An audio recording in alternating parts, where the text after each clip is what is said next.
Hello, adventurers, and welcome to another of the Zulu's RPG stream. However, today we're doing something a little bit different, a little bit interesting. Magic the Gathering has released a brand new set of cards, or is in the process of releasing. I'll be honest, pre-releases and actual releases have always been a little bit confounding to me, but suffice it to say, cards have begun entering the wild, and they are set in the Forgotten Realms, which is very exciting. Almost forgot to introduce ourselves. Hello, my name is Rob. I'm one of the Dungeon Masters of Zulu's Board Game Cafe. I am joined by Alex there next to me, and then down below is Jason. Gentlemen, I feel like I'm not alone in saying that there is a little something that we have here. So, this is partially because we really want to open these packs because this is a very exciting set. This is also because there's actually some really interesting things. And actually, like, literally just before we got here, I had that big set booster packs come with a small art card in them, and I wasn't really sure what in the world I was going to do with it. But then I was talking to my wife, and she's like, "Oh, they're inspiration. You just have basically a deck of inspiration, so you draw the card, and in the same way that, like, I have tables that are, you know, different things, and I have other things that kind of try to inspire me, now there is a sort of visual inspiration. So our very first D&D tip for those Magic players that find themselves with set booster packs, these little cards are inspiration. Yeah. Little chunks of art. They can also just be inspiration because they're all different, you know, images. So you can kind of like even have the deck of like, I'm developing an adventure, pull one of those, take a look. Maybe you can come up with some ideas to help inspire you. Yeah. Another form of inspiration. Yeah, which is very exciting. Speaking of inspiring, one of the things that I very, very much enjoy, and we'll definitely get into in a little bit, is the lands in this set. But yeah, let's go ahead and dive right into it, I suppose. There's no reason to bury the lead on this one. I believe you guys were rolling d20s for who gets to go first. Yeah, let's go roll. Yeah, I guess we're rolling for initiative. Oh, that was very loud. I'm sorry. Sure. Oh wait, I have a giant d20 around here somewhere. Here it is. All right, starting out good. Got a 4. Ooh, okay, all right. Solid I'm not too start. much better. I got a 10. Oh, well, I got a 2. So despite our terrible rolls, I also get to go first. So. Give me just a moment because spotlighting people is sort of a pain in the bottom. So do this. Do that, then that, and then this. All right. Here we go. We see the beholder on the cover. So exciting. Oh, these are the collector's boosters. So maybe we should explain what the difference is between boosters. Yeah, so a collector booster is going to be filled with a bunch of foil versions of cards. They're also going to be filled with alternate art. There's a chance that you get some of the commander cards, like specifically commander, a separate product from the Adventures to the Forgotten Realms regular product. There's also going to be there's so much fun stuff in here. I'm excited. I'm pretty sure we're all very excited about opening it. Yeah, that's really cool. All right, Alex, you can open. All right, I will choose the first pack. All right, here we go. Just don't choose the wrong one. Yeah, whatever you do. All right, here we go. All right, I got the fold all good. Oh, look at all those cards. Oh my gosh. Should I pick this one? Sure. All right, I'm gonna pick that one. Here we go. Wrong one. All right, here's the first one. It's got the same art as the beholder, but I don't want to run into that beholder if I were an adventurer. And beholders in general are a bad idea, but I always forget that they're so much more powerful than, like, I don't know, for some reason I'm assuming they're lower level, but I think they're CR 13, aren't they? They're ridiculous. Yeah, I believe so. Yeah, but they can. Yeah. All right. All right. Well, also look. Well, this is a pretty simple one. Oh, yes, oh no! Your video is giving us some troubles right now. No, it's the more just the bandwidth of information we're getting through the internet. All right. You've got a little pixely. Oh, I don't. It looks fine. Of course, I'm looking at it on. I'm not looking at it on the. Does it look fine for you? It looks fine for me, but right, looking at so okay. Well, you're going to have to read to us because I cannot read these cards right now. Not a problem. I'll try to adjust the screen as well and hold it real close. So this first card is Plummet. It's for 1 and a green, destroy target creature. It's pretty helpful, pretty effective. Destroy target creature with flying. That is a important keyword. It's pretty good for a green deck to be able to kill creatures with flying because they can't reach normally.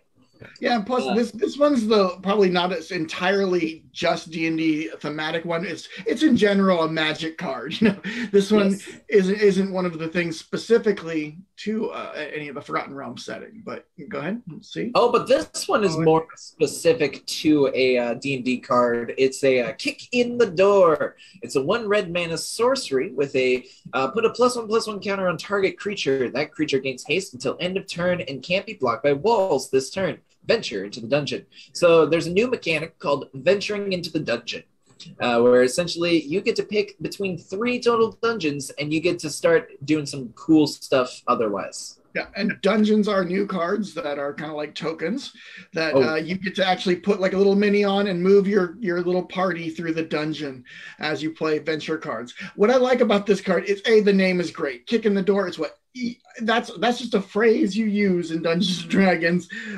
You know, what are you going to do? Well, the rogue's busy. I kick in the door. Yes. I love that one. And I also love the flavor text is, we tried your way, now we do it my way. The Barbarian of Baldur's Gate. Chip. Sweet. All right, so I'll go ahead and choose the other, or I'll show off the other card. Again, all of these cards come in, all of these commons are going to be in foil, so they're going to be really reflective. That's why we're trying to focus on our lighting as well, making sure it's all looking good. My next card is Bull's Strength. 1 in a green, target creature gets +2/+2 and gains trample until end of turn, and you untap it. Nice instant there. Now, and this is reference to I believe is it just a druid spell? I think clerics can have it as well. Enhance ability. Yeah, so it's a form of enhance ability. Bull Strength is one of the things you can get. So that's pretty cool. It's very interesting to see how they implement Dungeons & Dragons things into Magic. So. Yeah.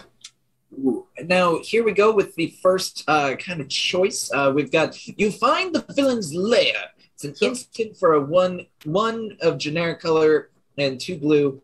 So I can either choose one to foil their scheme of, so I enter into the villain's lair. I can either foil the scheme of the villain, or I can learn the secrets of the villain. So I can either counter a target spell or draw 2 cards and discard 2 cards. Yeah, I love this mechanic. Oh, go ahead. Yeah, I was gonna say, this is another one that's pretty unique to this set, which definitely the phrasing is where there's all these you do something, you find the villain's lair, you walk down the street, and you make a river. Yeah. I'm sure we'll see a couple more, but yeah, that's a pretty expensive card, but nice. It's very nice. Yeah. All right. Ooh, I got the regular art of a foiled blue dragon. So it's a 5 generic colors and 2 blue mana for a 5/5 flying dragon. It's got lightning breath. Oh my gosh. So a lot of these cards have keyword. They have abilities of other cards, or they have like this keyword phrase. Lightning breath is like, it's kind of known in Dungeons and Dragons, but it's not known in Magic the Gathering. So the term that they use for this is that it's a flavor mechanic. So while the blue dragon does have this lightning breath ability, there are no other, I don't think that there's any other cards in Magic the Gathering that have this lightning breath keyword ability.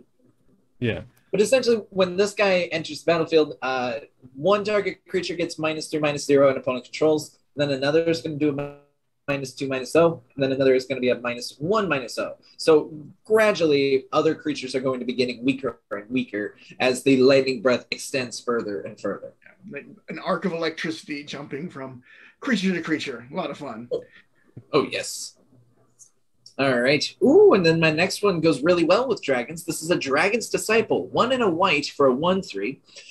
When it enters the battlefield, I can either reveal a dragon card or don't. If I do reveal, or if I control a dragon, he'll enter with a +1/+1 counter. And he has a new ability where dragon creatures I control have ward of 1 generic mana. So whenever dragons become the target of a spell or ability an opponent controls, they have to pay one more generic mana. So it's extra dragons. This is I have my first question. I don't know if I just don't know this because I haven't looked at monks a lot because I have a lot of monk players. Is Dragon Disciple an archetype that they've introduced in 5th edition, or is that a holdover from 3rd? I think that's a holdover from 3rd. I don't think it really exists yet. I'm trying to think if it's any of the expanded. I don't think so. I was just looking through the monk stuff the other day, so I don't remember seeing it. I could be misremembering, but I do remember it from 3rd edition. Yeah, Dragon Disciple was definitely one that was a lot of fun. I think even Pathfinder has Dragon Disciple as well.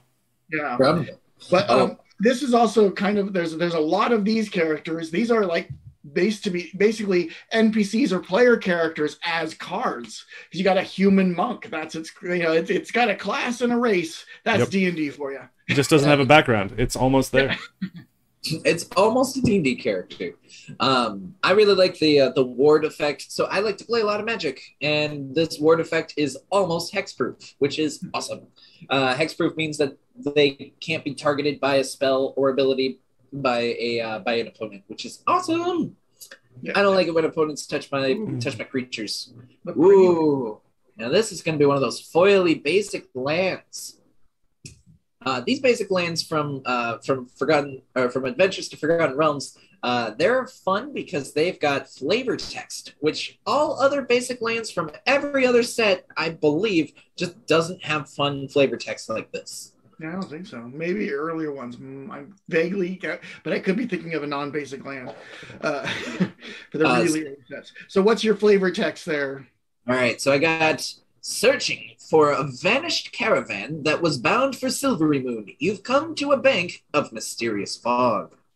So, Rob, you were mentioning something rather, we were talking about the inspiration thing you mentioned to me earlier, using these lands to as a springboard for an adventure. And yeah. I think that's a brilliant, because lands are, of course, one of the most common things in the game. So you can easily make that like a little deck of all lands to draw these little stories. I think they're great, like a writer's prompt type of thing. Well, and yeah, as for the prompt for an adventure, an encounter.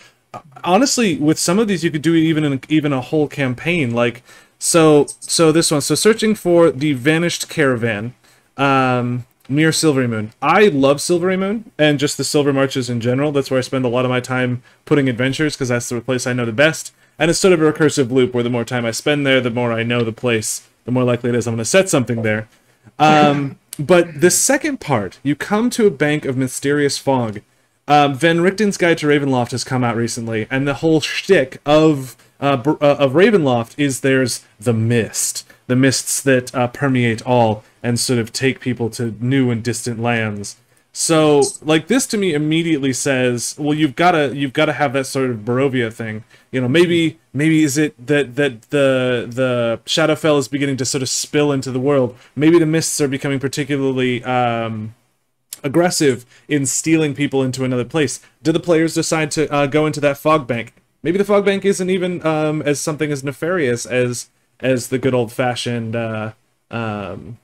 Barovia. So just to me, these are just such juicy, so much ideas. We'll get back to the lands later. We still got a couple more cards in this one, but yeah, I could probably spend a whole there are 20 of these different prompts. I could easily spend a whole thing just talking about each of those and what branching ways you could go with it. Yeah, I'm very, very excited for those. They make me very happy. I'm about halfway through my first pack too. I'm gonna be honest, we're not gonna get through all of them. Yeah. We're not getting through all of them. Ooh. Now this is the Bard class. Honestly, as soon as I saw this card spoiled, so it's a red and a green for an enchantment, and it's a new subtype. It's called a class. So essentially, like in D&D, this is I feel like this is very flavored towards a bard telling the tales of the legendary heroes that run around saving the day. So because the bard is pumping up the heroes, legendary creatures you control enter the battlefield with an additional +1/+1 counter on them. So they come in stronger because they are riding on the hype train of the bard. This also has the level mechanic, and level up is it's a mechanic from a long time ago. I think the first level cards were in Zendikar, Oh like yeah, there were original creatures Zendikar. that could level up. I forgot about Yeah. that. Yeah, but in this set, it's going to be the enchantments that level up. So the level up is you have to pay a certain amount of mana, or you have to pay a certain amount of mana, so then you can get, and you can only do it as a sorcery speed. So it's kind of slow, but it's worth it in the end. So when you level up your bard, legendary spells you cast cost a red and a green less to cast. This only affects the amount of colored mana that you play. So while my legendary creatures, while the bard class is hyping up the legendary creatures, making them more powerful, they also are cheaper to cast. And then if I pay 3 colorless mana, or 3 of any mana, and a red and a green, whenever I cast a legendary spell, which are already cheaper because I was the level 2 bard, I can exile the top 2 cards of my library. I may play them during my turn. So this card is just awesome. I love this card. It looks. I want to build a deck around it. It's well, in general, the class cards really seem like you're going to want to build a deck around these specific cards. I know the the paladin class is going in my Saproling deck. And anything that can get me like a universal buff to just add +1 to all my +1/+1 to all my creatures. You know, it's great for Saprolings. Of course. You need a goblin paladin? Oh, the bard goes with the dragon. The bard does go with the dragon. This is a red-green Klaus, unrivaled ancient. This is actually going to be one of the creatures, actually one of the commanders in the Adventures of the Forgotten Realm commander set. You can actually see that it's got a different symbol compared to the regular set. See how it's got a little bit of a little different of a shield instead of a hexagon. It's more. It's got indents out of it. Anyhow, this card is full art. So where every other card before had a little border around it, this one doesn't have a border. And oh my gosh, this dragon looks so cool. So it's a 5 generic, a red and a green for a 4/4 flying with haste. Whenever this big dragon, the Unrivaled Ancients, attacks, I add X mana in any combination of colors, where X is the total power of attacking creatures. Spend this mana only to cast spells. Until end of turn, you don't lose mana as steps and phases end. So again, this is not legal in the standard of Adventures in the Forgotten Realms, but this is legal for commander play. So if you play a lot of commander where you play only one of a certain card, that's going to be awesome. This can get you big creatures. It's already going to add 4 more mana after you swing in and attack with it. But who knows? You might have like 4 more Saprolings. So, Rob, if you attack with 4... Oh, go ahead. I was going to say, oh, I see what you're saying. Sorry. If you attack with 4 Saprolings and this dragon, you get 8 mana in any combination. It's true. And it doesn't have to be red or green. It could be like, I want 8 blue mana. Because why not? Yeah, that's crazy. It's so crazy. Ooh, you got a very dragon-themed stuff right there. Dungeons and Dragons. It's the old dragon mind. Yeah. Honestly, Dungeons. I wanted a lot of dragons. Just a wall of text. Oh, it's just an entire wall. So for 1 and a red, it's an artifact. And so for 1 generic and I tap it, I can add 2 mana of any combination of colors, only to cast dragon spells or activate abilities of dragons. That's pretty sweet. So this makes dragons, this can tap for extra mana for dragons, so I can just, there's a term called ramping, so I can just start getting as much mana as I want. Also for a red and tapping this artifact specifically, I can sacrifice the Orb of Dragonkind. Look at the top 7 cards of my library, and I can reveal a dragon card from among them and put it into my hand. Oh, nice. Then I put the rest on the bottom of my library in a random order. So this puts dragons onto the battlefield, and if I'm trying to look for dragons, I can look for dragons. Yeah. And the art is so sweet. Look at that. Yeah, that's a classic artifact from Dungeons and Dragons. Yes, exactly. Anything else you want to say about? Don't remember. What does the Orb of Dragonkind do in D&D? I believe it allows you to control dragons. I recently was reading about it, and it was an older edition. I don't know about in 5th edition. I'm trying to remember. Yeah. I thought fifth edition did something like calling upon the power of dragons. Oh, perhaps. I'm actually looking it up right as we speak because I also, yeah. It's from Kryn. Oh, that's interesting. So, yeah, I'm reading through. Yeah, call dragons. Yeah, you can actually cause a telepathic call, and you get certain spells. And yeah, so you can actually call dragons to you. It doesn't affect Tiamat. What? Yeah, no, it does not affect Tiamat. It is an artifact. In there, does not affect Tiamat or other dragon gods. But yeah, you can call them to you. You also get like cure wounds and a bunch of other stuff you can cast. So I love the difference between an artifact in D&D and an artifact in Magic. Artifact in Magic, a thing that you play sometimes. Artifact in D&D, oh my gosh, powerful. Yeah, it also has several minor effects too that are different per game. Yeah. So cool. Yeah. I'm going to the next card. An Underdark Basilisk. Ooh, this is one of the older art versions. So for 1 and a green, it's a 1/2 with Death Touch and a Basilisk. Yeah, basilisks, of course, are they turn you to stone. Am I correct? Or am I losing it? No, that's right. What's funny is I always saw basilisks, like my first experience with basilisks was from D&D, but I know that a lot of other people's first experience with basilisk was from Harry Potter. And Harry Potter's basilisk is depicted with no legs, whereas this basilisk clearly has a bunch, which is a funny detail. Also, I always thought they were much bigger.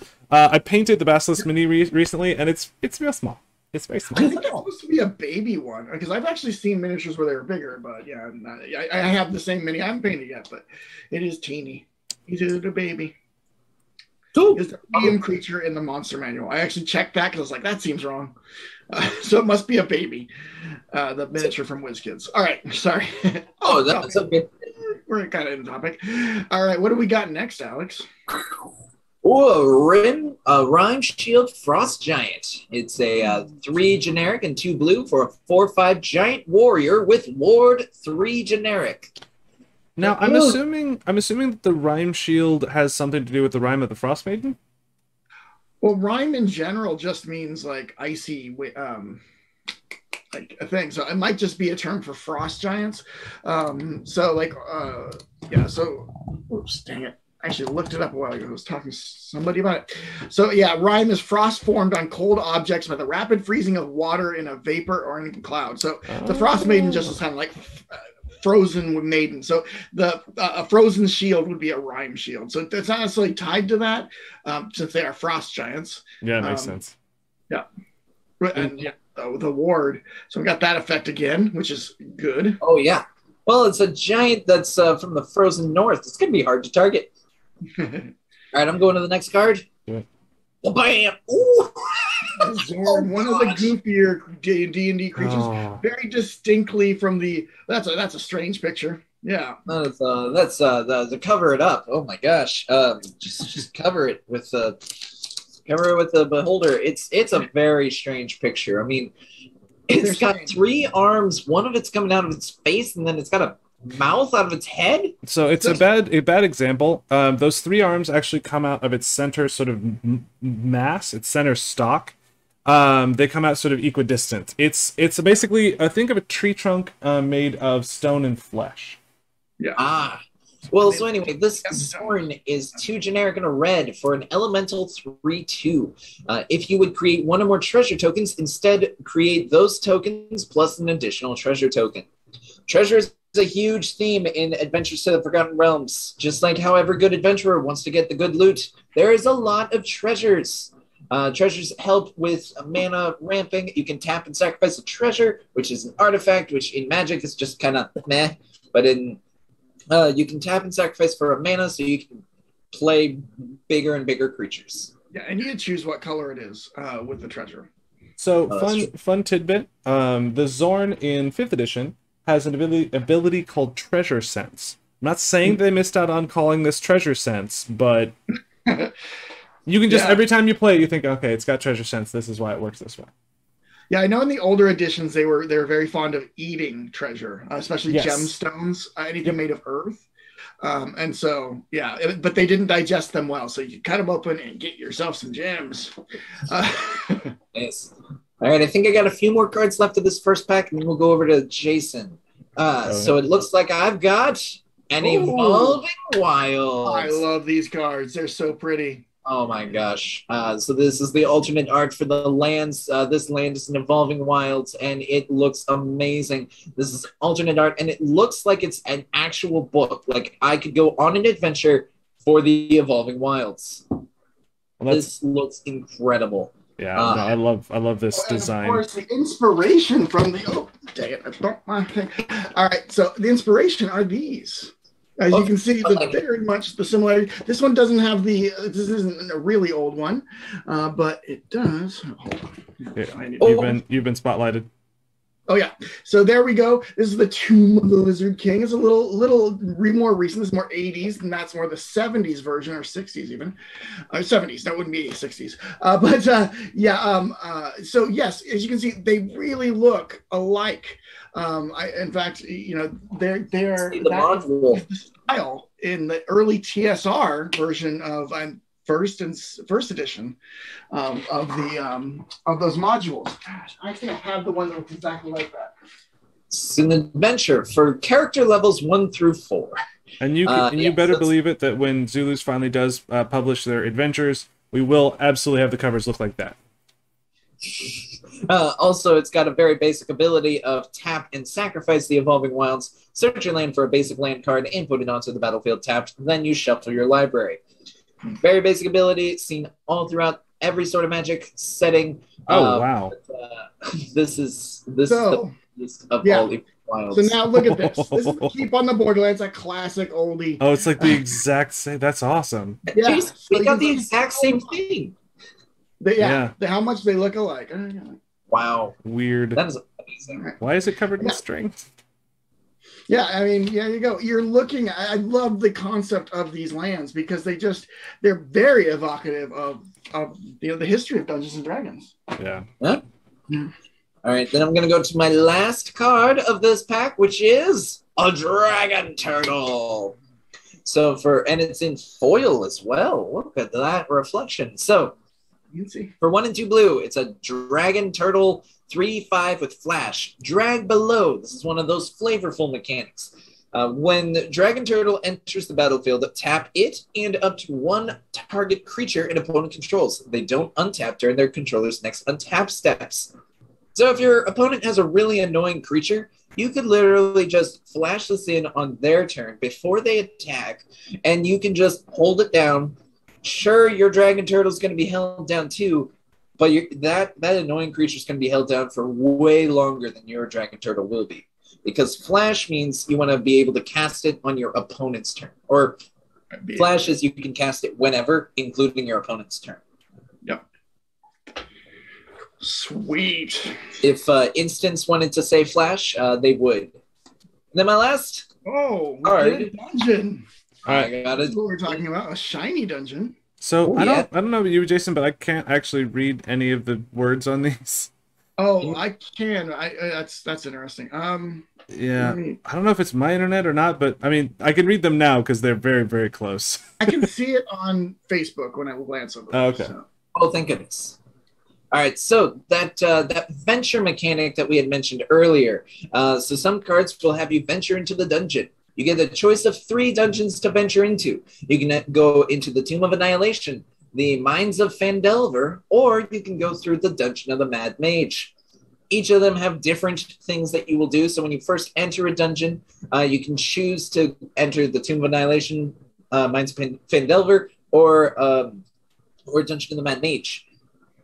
If I choose Tomb of Annihilation, the first ability triggers, and each player loses 1 life, which can be very aggressive, not very helpful sometimes. And then after that first venture, I can either go through the Veils of Fear and have each player lose 2 life unless they discard a card, or I can do Oubliette. Oubliette. Oubliette? Yep. Yes. All right, Oubliette, where I can either discard a card and sacrifice an artifact, a creature, and a land. So I can go that way, really be hurting myself, so then I can get to the end of the dungeon and have the Cradle of the Death God and create Atropol, a legendary 4/4 black god horror creature token with Death Touch, which I believe the backside of my token is the God Horror himself. That is pretty sweet. I do. Yeah. Oh. Nice shiny Atropal. Shiny. Cool. All right. Awesome. All right, so that was my first pack. I am super hyped about it. Oh, jeez. All right. What do you got for us, Jason? Yeah, I'm gonna need to go. So while he gets ready for that, I want to talk a little bit about dungeons. So dungeons are fascinating because they remind me a lot of what are those things called? Sagas.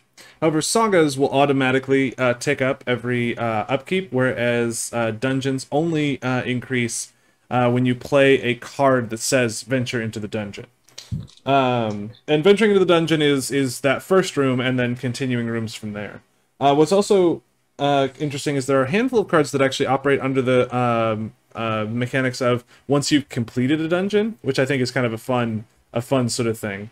The one that I think I've seen the most is there is a gargoyle that as long as you've finished a dungeon actually can do damage, whereas I think it's a 0/3 when before you've completed a dungeon. So yeah.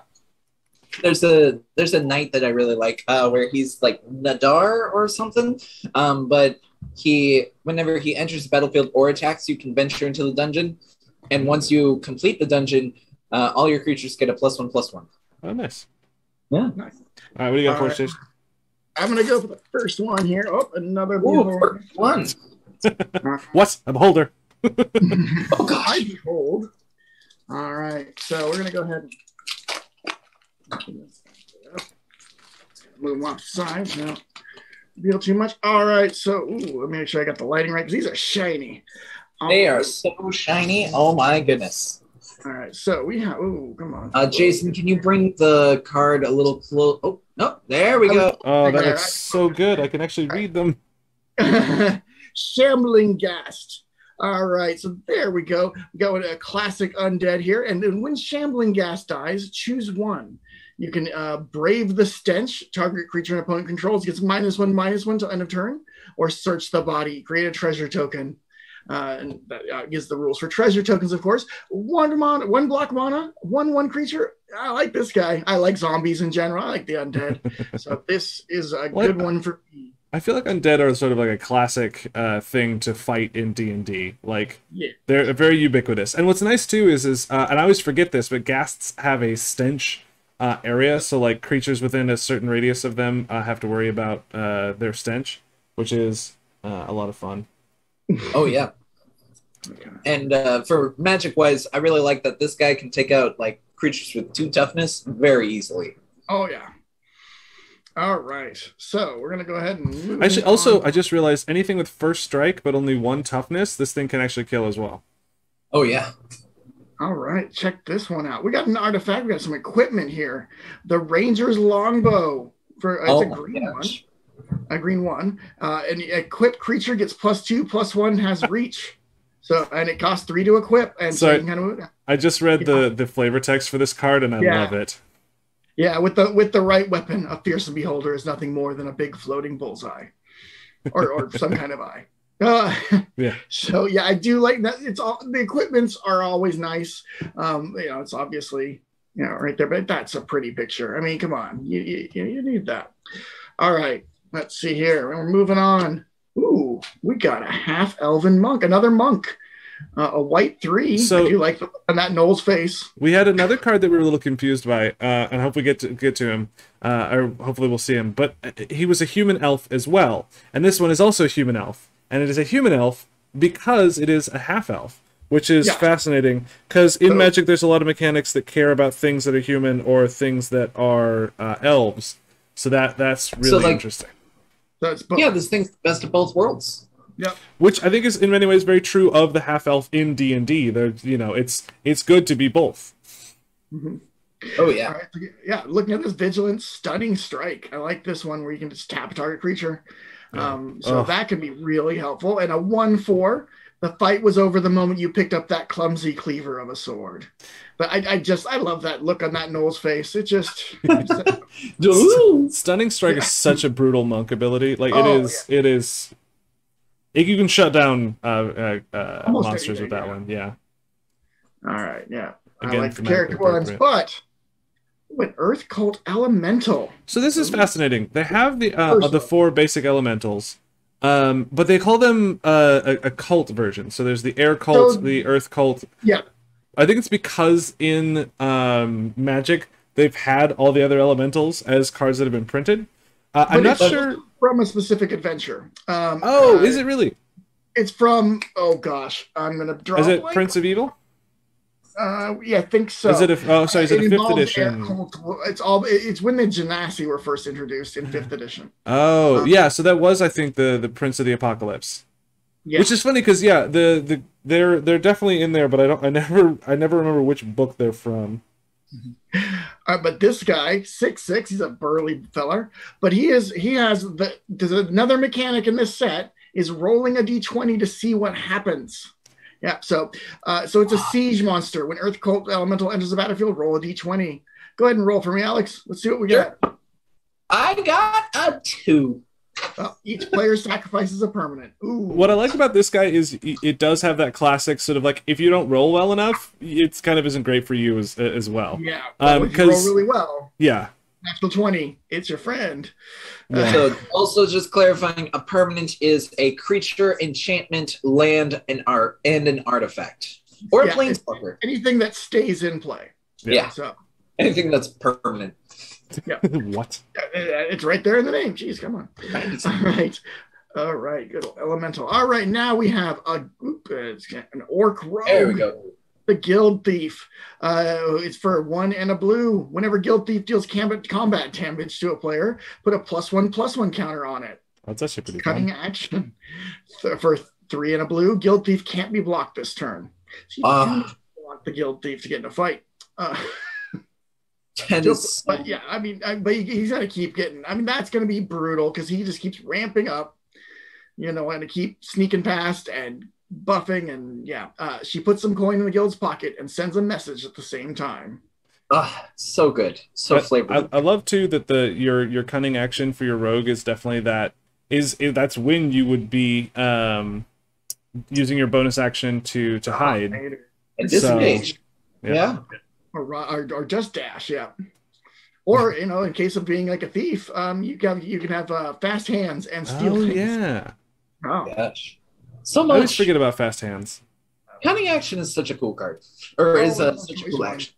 You found some prisoners. You get to choose one. Do you want to break their chains? You get to destroy a target artifact, or interrogate them. Exile the top 3 cards of target opponent's library. Choose one of them. Until the end of your next turn, you may play that card, and you may spend mana as though it were mana of any color to cast it. Wow. That's so good. You steal your opponent's cards. You're stealing their prisoners. Also, I love basically prismatic orb your mana to any other color, so to cast it. So you if you steal a card that is not of the mana that you lands that you possess, you're a blue red deck and they have black cards, you can still cast that card you stole, which is mean and delightful. I love too that these two people that are talking back and forth, like I've had that scene happen in games before where like the players would be arguing about someone's fate in front of them as they're locked in a cage. So like I love that picture just feels like a D&D session, which is delightful. All right, that's amazing. Oh, I got a forest. Another we got another prompt here. As you venture deeper into the boughs of Neverwinter Wood, arrows in a tree trunk suggest you might not be welcome. It's a pretty simple one, but yeah, that's always a good one. But like, what kind of arrows are they? Are they goblin arrows? Are they elf arrows? Are they human arrows? Why are you in the Neverwinter Wood? Yeah. Also, why do they spell F? Okay. Why do the arrows spell something funny? Yeah. Ooh. Dreams Druid. All right, this one's an expensive one, but oh my. Oh, this is pretty. Oh, this is such a cool card. Yeah. So basically, 3 green mana to 1 creature, but if you tap them, you add 1 green mana for each creature you control. Not each green, but any creature, and that includes token creatures and so on. So obviously, lots of mana. So, The Rob, realm, when you have those 4 saplings out, this creature taps for 5 green mana, including itself. Oh, this is so good. I love it so much. Go ahead. When was the Circle of Dreams druid introduced? Xanathar's. Xanathar's is Circle of Dreams, and Circle of Dreams is a lot of protection spells, but a lot of direct energy from the Feywild. Okay. On theme.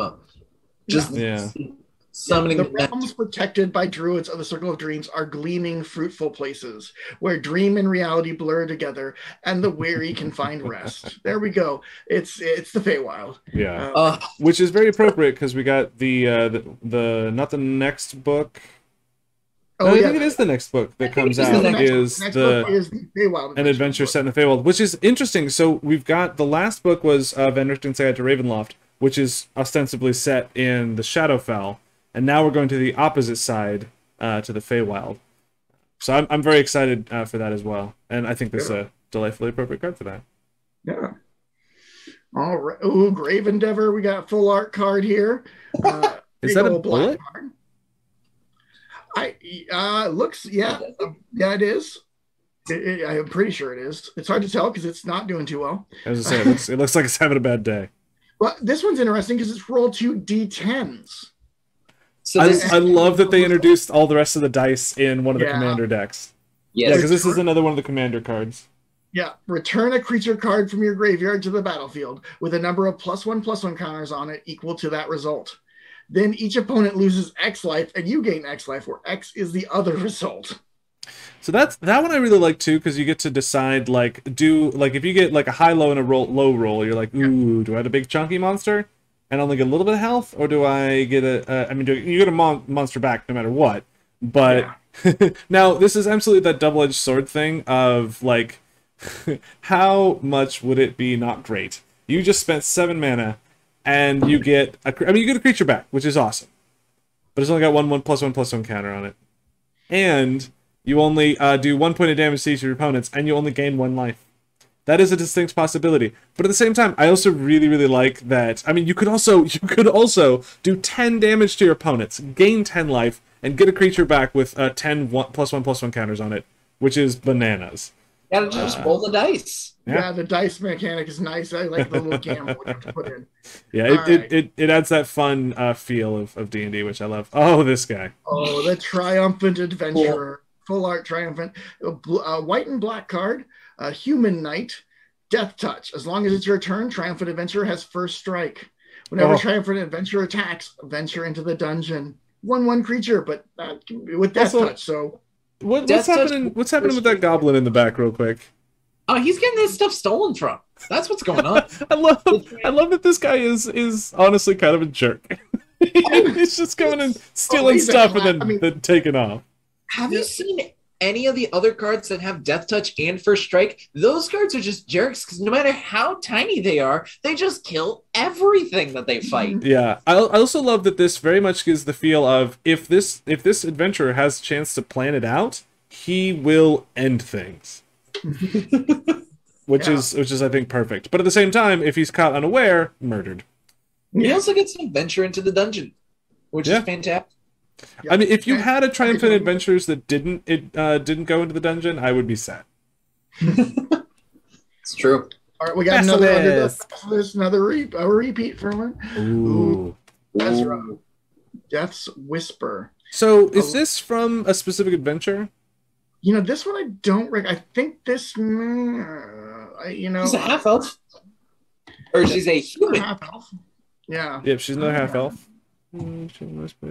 See, so I don't remember if she's from. That one doesn't sound familiar, but there's a lot of names like that. Oh, so she would work actually very well with your other one, the adventurer one, because you can drop her out, say that whatever needs to block, and then swing in with your adventurer. Oh yeah. Then you just take out their biggest thing or their biggest. And at the beginning of your end step, if a creature died this turn, you may pay 2 life. If you do, draw a card. Yeah. So interesting card. She's pretty pricey, but I think she's interesting. She's also a legendary creature. So Alex, if you had her with your dragon, she'd be great. Oh yeah. There are surprisingly there's a lot of legendary creatures in here, which I kind of like. Well, I think more than I'm used to. Anyway, Yeah. a lot of named characters. Yeah. Ooh, speaking of legendary creatures. Oh, it's your favorite one. Yeah. So it is a character. It is a dragon from the Forgotten Realms. It's a specific character. But for some reason, whenever I read this, I can't help but I think it should be a gnome's name, as it seems like an evil gnome baker that would bake awful cakes. Because I think icing, I think frosting. So we have Icing Death, the frosting tyrant. Yeah, I got myself a white dragon here. And is this one? Flying. Is this one in a specific adventure, or is it just a named one? It's from the Legend of Drizzt. Specific adventure. It's okay. Occurred a couple times in stories and stuff. Okay. I know in the current Unearthed Arcana, one of the spells is Icing Death's Frost something. Ooh, that's fun. Yeah. So that's coming out in the next book, which is all dragons. So yeah. So Drizzt, one of Drizzt's first enemies that he fights with Wolfgar, son of Beornigar, is to fight Icing Death, this white dragon. Okay. And then the white dragon, like, he has one of his teeth just pop out, and Drizzt is like, that looks like a scimitar, and he yanks it out, and he runs around with Icing Death Frost Tongue, which is a really cool scimitar. And Drizzt is one of my favorite heroes. I really hope that I open up Drizzt as one of the cards. He is in the set. Drizzt. Well, if you don't, I have an extra one, so I'll trade you for it. Oh, thank you. All right. So when he dies, create Icing Death Frost Tongue, a legendary white equipment artifact token with equipped creature gets +2/+0 whenever equipped creature attacks target creature defending player controls, and equipped 2. So yes, you get to take out its tooth and use it as a scimitar. That's kind of awesome. That's cool. All right. And oh my gosh, I got the shiny one. Yours is better than mine. Because it's shiny. Yeah. And let's take a long rest, guys. I really like this one. Yeah. So return X target cards with different mana values from your graveyard to your hand. If 8 or more cards were returned to your hand this way, your life total becomes equal to your starting life total. Exile long rest. Right? It's just so thematic. It's so 5th edition that's long rest. And I do like the sleeping tiefling there. Yeah, it's great art. I mean, Magic has always had just incredibly beautiful cards. I've always really dug what they do. All right. That is almost my last one, but I do have a wolf token. What else you got? What's on the other side? Ooh. Icing Death. Oh, you actually do have Icing Death. I didn't realize. Yeah, nice. For when you're Dragon Death. Now, the funny part about Icing Death being a legendary artifact, normally when you have a legendary card, you can only have one copy of that on the battlefield. But because this is Icing Death Frost Tongue, it's a different name, and it's an artifact, you can have Icing Death and Icing Death the Dragon. So you could equip the dragon with his own tooth. Well, I mean, theoretically, just because you took his tooth doesn't mean he's really dead. So, yeah. In the story. Too bad you can't have multiple, because you just keep pulling teeth out. And oh, good. Pulling teeth out of a dragon. Yeah. All right, I'm going to do a little bit of modification. Play Spotlight. I need to go here and go to there. Ooh, look at those trees. Yeah. You're just perfectly set for Icewind Dale. Yeah. Let's see. All right. We're running low on time, so I'll probably just burn through this bad boy, but got it. I got some stuff. So whenever there's a cool card, we'll be like, wait, stop! Yep. Now make sure you pull a Drizzt so you make Alex cry. Oh, yeah. You make me cry. It's cool. So this is a fun one. There is a very important distinction between a Pegasus and a unicorn, because I've got a party with a unicorn and they can't fly on it. But with the Pegasus, you can fly. Yep. I also really like that it gives somebody a ride when it first comes into play, which is, I think, loads of fun. That is so cool. Kind of be neat to have one of those with Flash. it's the Pegasus coming out and Oh carrying. yeah. I mean, there's ways to give things flesh. Yeah. Spoils of the hunt. Ooh, it's +1/+0 until in turn for each mana of a treasure token. Ooh, you can spend 3 treasures, so then you can get a +3/+0. Then it'll deal damage equal to its power to a creature an opponent controls. That is good. Yeah. Every coin helps rebuild the town they destroyed. That definitely sounds like adventurers. That's the chaotic good ranger there. Yeah, I do also like that they've done a lot of they've kind of you've got orc paladins, you've got it's they're really exploring the different races that you have available to which the D&D set. Yeah, and it's also really true to people playing 5th edition. Yeah, it's like that you're just mashing stuff together to see what comes out a lot of times. So I do like that. Although, orc paladins are nothing to joke about. And paladins also with their aura that gives everyone bonuses to their just everything, but more specifically, high level paladins and bonuses to saves. Throws. Yeah. And, bunch of other stuff. Oh, we got another roll one. I love that there is a card that has search the room as an option. You get to search the room. That makes me very, very happy. I rolled a 9. Nope, you get nothing. Yep, all you get to do is draw a card. It is expensive to search the room, but you can search the room. Yeah. Makes me very happy. 6 mana to search the room. Ooh, here we go. Got ourselves another blue dragon. Ooh, you got it. All right, I'll definitely trade that foily blue dragon for my foily blue dragon. Another one of the monks.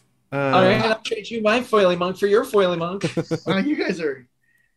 another one of these ones. We basically got the same pack. Yeah, we got the same pack.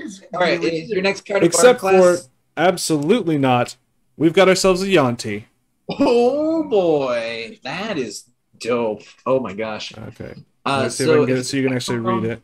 There we go. Yeah, if it's attacking alone, it can't be blocked, and whenever it deals combat damage to a player, you venture into the dungeon. Oh my gosh. Yeah, this is a fun one just because you can get those attacks in. Also, I love the silent slithering sinister. Yeah, I also like that, it kind of has Snake that Road. Indiana Jones labyrinth look with the skull in the background. Yeah. So yeah, snakes. Why did it have to be snakes? Again, the art in this is just bananas delightful. We're back to that bullet. Only this time he is eating himself some deer. Also, and we got our D4, which is fun. Oh yeah. So the commander deck that this comes out of, they actually use all the different dice on their cards, which is a hoot. So yeah, roll 2d4s. I'll create 2. So I got a 2 and a 4. Let's see. So you can choose your 4. Get 6. Yeah. Oh yeah, this is for your life first. Remember. Okay, yeah. So you can either get 2 beasts and 4 lands, or 4 lands and 2 beasts. Which this with the druid class is awesome. Oh my gosh. Gain 4 life. Oh, so actually, as a spell, I am a big fan of Guardian of Faith. I always forget how big it is, though. It's fun because the miniature that I have for Guardian of Faith actually looks very much like this one. Yeah, Flash Vigilance pops in, does a protect. And then also just does some damage. Oh, there he is. Guardian of Faith. Yeah. So I like that these both sort of exist. I'll be honest, I didn't realize how happy it would make me to have like spells that their names are the spells of the cards. I don't know. It's dorky but delightful. So I got myself a Clattering Skeletons. I really like the art for this one. I also love that killing the skeletons means that you get to venture deeper into the dungeon. That's just a fun one. When you're already adventuring in the dungeon, you run into skeletons, so you got to kill them in order to go through. So we've got ourselves a Djinn. Also, I really dig the art on this one. I'll be honest, I don't remember what the regular art looks like, but this is just a fun one. And you get to do some scrying and some flying. So it's just a fun one. Yeah, not too expensive for that. I got a 1. You get to try one. I'm gonna go just a little bit out of order because you'll see in a moment. So we got ourselves our little fairy. This one's fun because it essentially gives you advantage.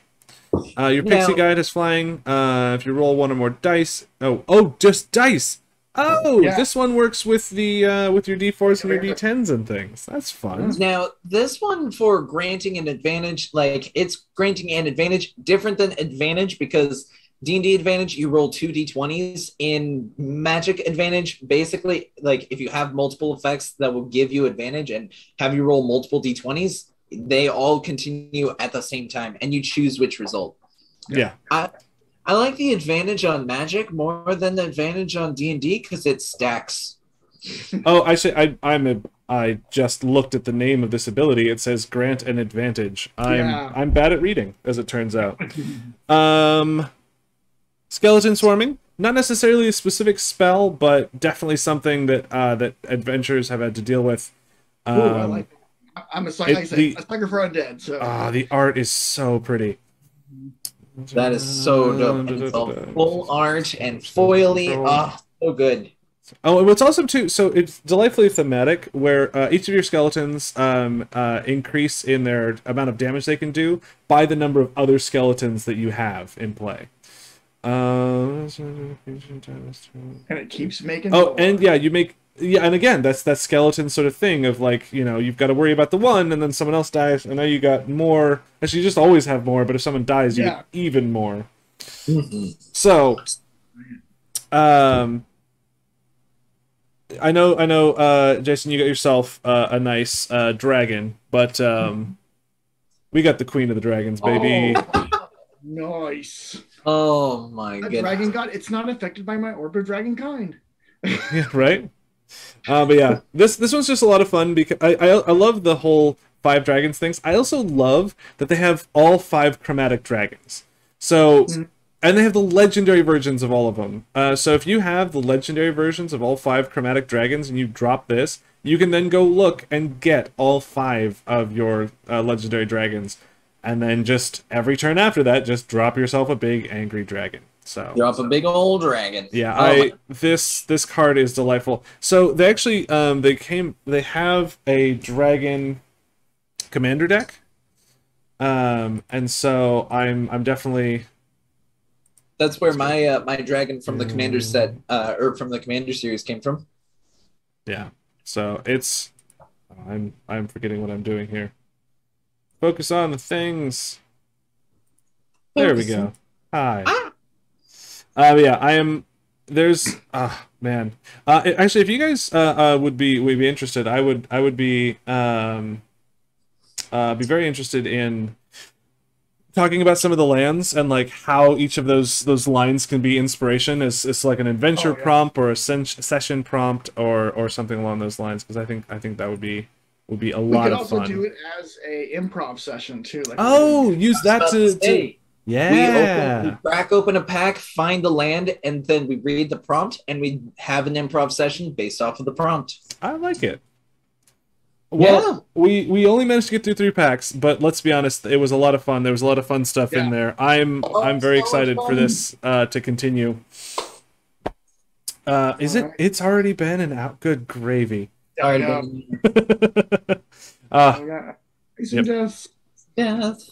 Yeah, I do love how many dragons they have in here. Only thing though that's kind of odd, 1 metallic dragon. All 5 chromatic, plus characters for each of those chromatic dragons. But only 1 metallic. Sure, it's the adult gold dragon, which is delightful, but I like the silver dragon is awesome. I love silver dragon. So do you want to have a bronze dragon and a copper dragon? Oh my goodness. Yeah. They probably couldn't figure out the difference between the dragon breaths. I mean, I think they could have. I think they just sort of ran out of time. I think Tiamat and villain dragons were sort of more going to be the focus. I mean, the gold dragon is incredibly iconic. So like, and that one was just an easy get. You know, just it's white red. Go get a flying haste and lifelink, and it's a 4/4. I am expecting that one to see a lot more play because there's a lot of 5-mana dragons that are 4/4s that see a lot of play, and I'm like, oh my god, this is amazing. Also, interesting tidbit for our Magic players, Dragonborn are dragons. So all the things that normally function with dragon stuff also function with the Dragonborn. Which, that's something that'll be really interesting to see in like the Magic play, is how the different creature types will affect things. Like all the half-elves that are both humans and elves. Because there's a lot of decks that care about human and a lot of ones that care about elves. So I definitely think Jason's legendary human elf creature might see some play in. There's a black and green elf deck in standard that you can try building. That one might see some play. It's a little too expensive, but you might try. Might as well try. Oh yeah, 100%. alrighty, well, it was a fun one. We got to go. Actually, real quick, I do have a question. There was Toolkin. I was asking about the horn. Yeah, I'm not sure. I'm not sure. Yeah, I'm not sure, but either way, thank you everyone for joining. Or the Zorn. Were they talking about the Zorn? Oh, yeah. Yeah, the Zorn is an odd boy. Yeah, it's a very odd boy. I mean, look at this thing. It's got, always have been. Yeah. It's got a lot of arms. It's got a face. Yeah, they're weirdos. Or is the Zorn asking about, or is the Zorn question about the treasure tokens? Not sure. Just says the horn. Either way, thank you everyone for joining us. Thank you, Jason. Thank you, Alex. You can pronounce it. We will Actually, be back. No, I think Sorry. Never mind. I would say it might have been a pronunciation thing because X can be pronounced as a H sound. Oh, I could have. So, horn instead of Zorn. So like in Spain, Xavier, what we think of like Professor X, that is pronounced Javier. Okay. That might have been what they're referring to. So weird fact. Yeah, you know me. I like the facts. So that actually, now that he says it, might be how you pronounce it. The horn. Might be. The horn. All right. Well, thank you everyone for joining us. We'll be back next week, where we'll nail down exactly what we're doing.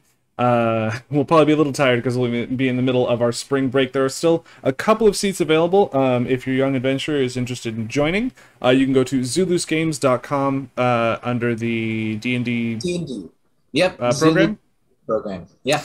Or you can send us an email with questions at zulusdnd@gmail.com. We love to hear from you guys and what sort of things you'd like to know. But until next time, stay safe out there, have fun adventuring, and we'll see you next week. Bye. Bye, everyone.